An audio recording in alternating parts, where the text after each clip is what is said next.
Dek. Internet. Mana beli baksonya nih?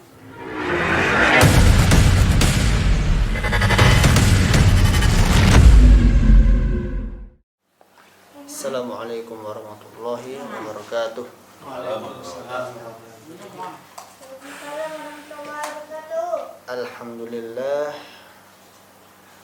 walhamdulillahi rabbil alamin. Assalatu wassalamu ala asyrafil anbiya'i wal mursalin wa ala alihi wa sahbihi ajma'in. Amma ba'd. Yang pertama sekali kita ucapkan syukur kita kepada Tuhan kita Allah Subhanahu wa taala yang selalu yang tak henti-hentinya memberikan kita rahmat, hidayat, rezekinya kepada kita sehingga kita masih bisa berkumpul dengan bahagia bersama keluarga di dalam ruangan ini. Dan tak lupa pula kita panjatkan salawat kita kepada Rasul kita Muhammad sallallahu alaihi wasallam. Yang tanpa Nabi Muhammad maka umat Islam tidak akan mengalami kejayaan seperti sekarang ini. Nah, baiklah, surati rahimakumullah, keluarga yang saya cintai karena Allah, yang semoga selalu diberikan rahmatnya.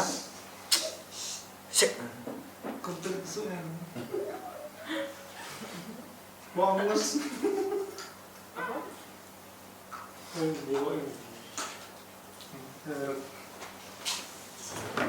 Alhamdulillah kita sudah saat ini kita sudah mencapai hari ke 28 Ramadan. Malam ini adalah malam ke-29 dan hari ini hari ke-28. Besok ke-29 kalau menurut Masehi. Sudah salah podcast. Masih hidup satu.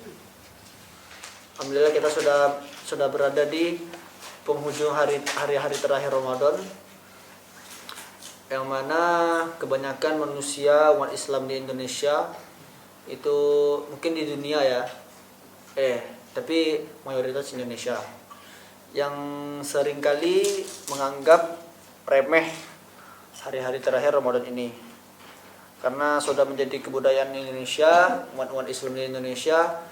Masjid di awal Ramadan itu selalu ramai, sementara masjid di akhir Ramadan sepi. Tapi karena sekarang corona sepi terus. Nah, tetapi tetap saja di awal-awal Ramadan semuanya berisik di grup, di Instagram, semuanya seakan-akan Ramadan itu adalah bulan yang paling suci, bulan yang paling menyenangkan. Tapi di akhir mereka semua juga menyambut akhir Ramadan dengan sukacita. Padahal jika kita dalami bulan ini, seharusnya kita bukan bersukacita tapi berduka. Tapi kita harusnya berduka dengan akhirnya bulan Ramadan. Dan juga innalillah ya, kita tahu kenapa pemerintah sekarang yang kita agak sedikit kecewa dengan kebijakannya bahwa sholat Id tidak dibolehkan, tetapi orang-orang pergi ke mall, orang-orang yang berkumpul, orang-orang yang berkumpul-kumpul yang bukan dalam agenda Ramadan dibolehkan dan tidak diperintahkan ketat. 1000 per hari sekarang pertumbuhan COVID.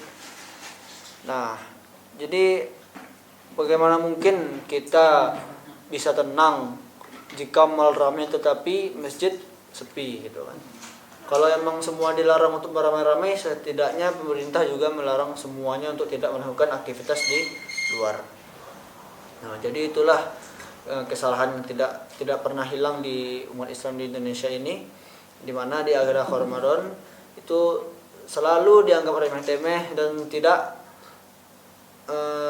ditingkatkan ibadahnya. Seharusnya lebih ditingkatkan, dan itulah pentingnya untuk menjaga keistiqomahan. Nah, itulah judul kultum kita kali ini, bahwa bagaimana kita harus selalu istiqomah dalam suatu kerjaan dan suatu waktu gitu. Mungkin ada ayatnya, surat Al-Fusilat, bukan mungkin tapi ada ayatnya.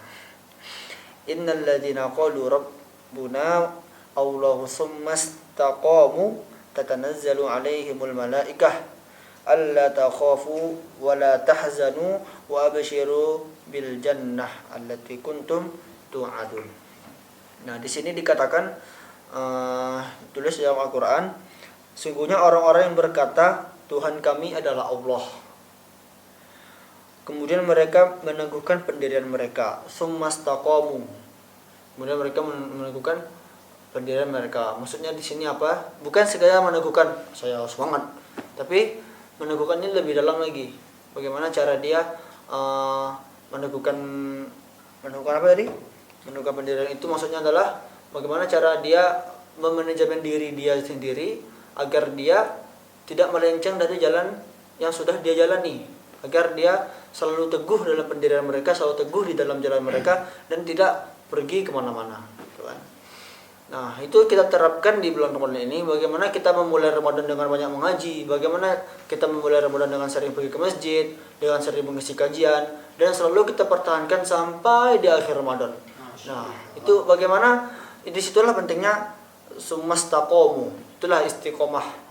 Dan jadi apakah ganjaran bagi orang-orang yang meneguhkan pendiriannya? Dalam surah ini dibahas tentang orang-orang yang berkata Tuhan kami adalah Allah dan meneguhkan pendirian mereka kan. Nah, di dalam surah ini jelas-jelas dikatakan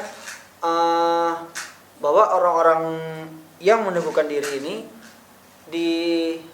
dikatakan kepada mereka oleh malaikat, janganlah kamu merasa takut dan janganlah bersedih hati. Ini maksudnya di dalam konteks sakaratul maut. Jadi ketika seorang menghadapi kematian, seorang menghadapi kematian yang sudah meneguhkan pendiriannya, orang-orang yang sudah meneguhkan pendiriannya dalam beriman kepada Allah, dia dalam sakaratul maut akan dikatakan kepada mereka oleh malaikat, janganlah kamu merasa takut dan janganlah bersedih hati. Janganlah kamu takut dengan apa yang kamu tinggalkan, apa yang kamu hadapi, dan janganlah kamu bersedih hati dengan apa yang akan kamu tinggalkan. Jadi bagaimana istiqomah itu sangat besar ganjarannya untuk kita gitu. Nah, di sini bisa kita analogikan kepada kehidupan kita di Ramadan ini. Bagaimana jika kita beristiqomah dalam Ramadan ini, kita kita harus berani gitu, harus berani beristiqomah, dan tidak takut dengan apa yang akan kita hadapi selanjutnya. Mungkin jika kita beristiqomah di bulan Ramadan ini, kita meninggalkan bukber bersama teman-teman, kita meninggalkan berkumpul-kumpul dengan teman-teman. Nah, kita tidak perlu takut dengan itu. Kita nggak perlu takut dengan apa yang akan kita tinggalkan, dengan apa yang akan hilang dari kita. Nah, dan juga kita tidak akan bersedih dengan apa yang akan terjadi kepada kita. Nah, jadi bisa kita ambil tafsir dari ayat ini dan kita analogikan ke kehidupan kita di Ramadan ini. Nah, Usorti dan subscriber Awiwa Kreatif, bisa kita ambil kisah dari Nabi Ibrahim alaihissalam, bagaimana ujian yang Nabi kita hadapi itu sangatlah banyak, yang mengenai tentang keluarga Ibrahim dan keluarga istri dan anaknya. Jadi dari pertama kali dia menikah dengan Siti Hajar, kemudian Allah memerintahkan Ibrahim untuk berpisah dengan Siti Hajar kan. Nah, itu kita sebagai manusia biasa pastilah tidak kuat untuk berpisah dengan istri kita gitu. Nah, tapi Nabi Ibrahim dengan yakinnya, dengan percaya kepada Allah, dia tetap berani untuk meninggalkan istrinya di padang pasir. Ya, di gurun yang besar gitu kan. Ditinggalkannya istrinya bersama anaknya yang baru lahir, yang belum lagi balita kan. Nah, di sini sudah ujian pertama dari Allah sudah nampak gitu.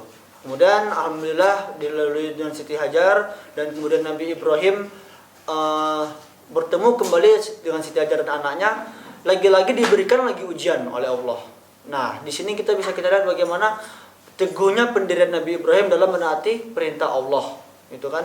Disuruh baru ketemu dengan Nabi Ismail, Nabi Ibrahim yang sudah lama berpisah, baru ketemu dengan Nabi Ismail, langsung disuruh untuk menyembelih anaknya sendiri gitu. Tetapi apa kata Nabi Ibrahim? Dia bertanya kepada anaknya, "Wahai anakku, aku disuruh untuk menyembelihmu." Dan Nabi Ismail mengatakan, "Lakukanlah," gitu kan. jika itu adalah perintah Allah, gitu kan. Nah, jadi luar biasa sekali didikan Nabi Ibrahim dan keluarga ini, bagaimana mereka tidak takut sama sekali dengan apa yang akan yang ditimpa oleh mereka gitu. Mereka percaya saja dengan apa yang akan diperintahkan oleh Allah gitu. Begitu juga dengan Siti Hajar setelah ditanya kepada Nabi Ibrahim. Nabi Ibrahim bertanya kepada Siti Hajar, "Wahai istriku, aku disuruh untuk membeli anakku." Siti Hajar juga menerima dengan apa adanya itu. Nah, di sini bagaimana teguhnya pendirian mereka dalam menaati perintah Allah. Bagaimana ujian-ujian yang mereka hadapi itu selalu lebih berat gitu. Nah, begitu juga kita di Ramadan ini. Kita di Ramadan ini, ujian kita di awal Ramadan itu baru sedikit kan. Orang-orang semuanya masih dalam berlomba-lomba dalam ibadah. Ujian kita masih sedikit. Nah, di akhir Ramadan ini orang-orang mulai lunglai. Orang-orang mulai berlomba-lomba untuk mencari bahan lebaran lah, mencari untuk baju lebaran lah gitu. Nah, ini ujian untuk kita. Jadi gitulah tingkatan-tingkatan ujian dari awal sampai akhir. Bagaimana kita harus menahan ujian-ujian tersebut. Nabi Ibrahim yang diuji seberat itu aja bisa. Masa kita cuma diuji dengan baju lebaran nggak bisa kan? Gitu. Nah, jadi begitulah. Itu dari Faruk. Mohon maaf jika ada salah kata dan salah ucap. Mohon maaf. Kita tutup dengan baca hamdalah dan doa kita majelis.